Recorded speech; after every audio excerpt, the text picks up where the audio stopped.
We've now defined two kinds of complete information games: simultaneous move games and sequential move games. And in each of these games we've said that players can choose from a certain set of actions that they can play during the game. We now want to distinguish between what actions are and what strategies are. A strategy is a complete plan for how to play the game. So a strategy is a complete plan for how to play the game, and we want to see how that's different from just taking an action in the game. And let's start with a simultaneous move game. Let's imagine that you have two players, and they can choose to either use the left side of the road or the right side of the road. So two players and two actions, and we can represent a game like that in a matrix, where on the vertical axis we put player 1, and on the horizontal axis we put player 2.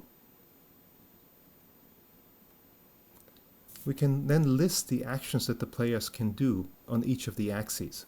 So player 2 can either choose the left or the right side of the road, and player 1 can similarly choose the left or the right side of the road. Now notice that a simultaneous move game can be represented in a matrix like this, as long as a set of actions that players can play is a discrete number of actions. We can have lots of actions on this axis and lots of actions on this axis. But if one of the players is choosing from a continuum of actions, like the employer who can choose a wage to offer to a potential job applicant, then we couldn't represent that game in a matrix because we'd have to have an infinite number of possible actions. But as long as there's a discrete number of possible actions, we can represent a simultaneous move game in a matrix like this. We then enter into the cells of the matrix the payoffs that the players get under the different outcomes. So if both players choose the left side of the road, suppose they both get a payoff of 5. So player 1 would get a payoff of 5, and player 2 would also get a payoff of 5. If they choose the right side of the road, let's say they're both Americans who are used to traveling on the right side of the road, then they get a higher payoff. So player 1 maybe gets a payoff of 10, and player 2 also gets a payoff of 10. But if they choose different sides of the road, then they crash into each other and they don't get any payoff. So they would get 0 if they choose different sides of the road, and positive payoffs if they choose the same side of the road, but a higher payoff if they choose their favorite side and they both choose that. So now we've represented the players, the actions that they can take, we know they're moving simultaneously, and we've represented their payoffs in the matrix. We can now ask, well, what's a complete plan for how to play the game in this case? Since they're moving simultaneously, a complete plan simply means picking an action. So a strategy, in this case for player 1, would be choose either left or choose right. And the strategy for player 2 would be similarly to either choose left or right. These kinds of strategies are called pure strategies because each player chooses a definite action at the beginning of the game. There's also a thing called mixed strategies. Mixed strategies occur when players don't settle on one strategy or on one action. Rather, they choose a probability to assign to each action they could take. So player 1 could, for example, choose a probability alpha that lies between 0 and 1 for settling on the left side of the road. And then a probability of 1 minus alpha that's also going to lie between 0 and 1 for choosing the right side of the road. In that case, we call that a mixed strategy.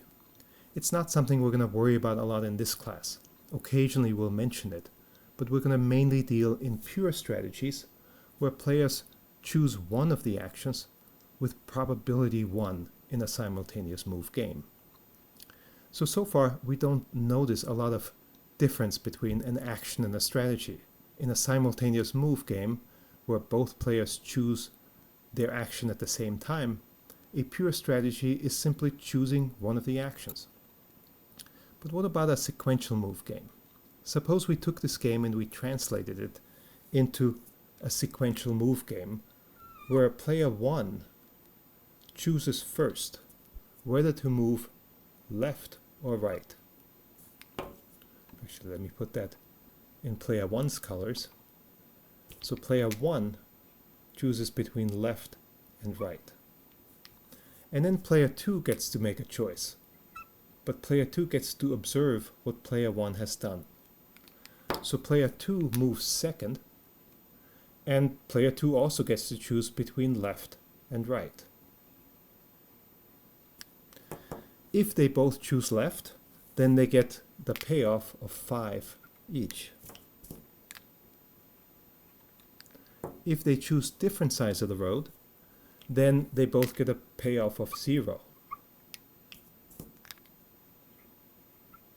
And if they both choose the right side of the road, then they both get a payoff of 10.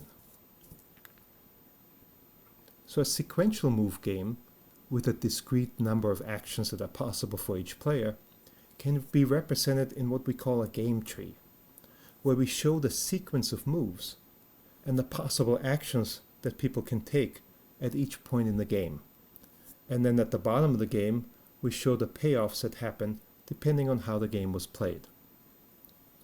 So in this case, we can again ask, what are the pure strategies that the players could play? So for player 1 starts the game. So player 1 just has to settle, am I going to go left or right?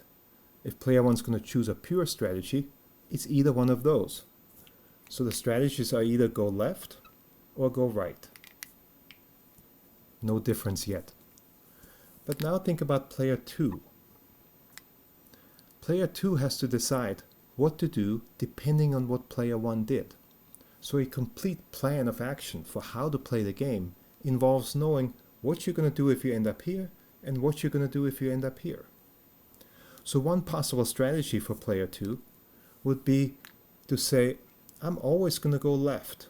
So I'm going to go left from the first node and I'm going to go left from the second node, where we number the nodes from left to right. So this would be the first node that the player could end up on if player 1 goes left.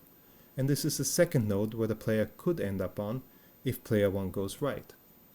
So when we write player 2's strategy like this, the first action represents the plan for node 1, and the second represents the plan for node 2. So playing left from each node is one possible strategy for player 2. But there are other strategies. Player 2 could say, I'm going to go left from node 1 and right from node 2. Or I'm going to go right from node 1 and left from node 2. Or I'm always going to go right.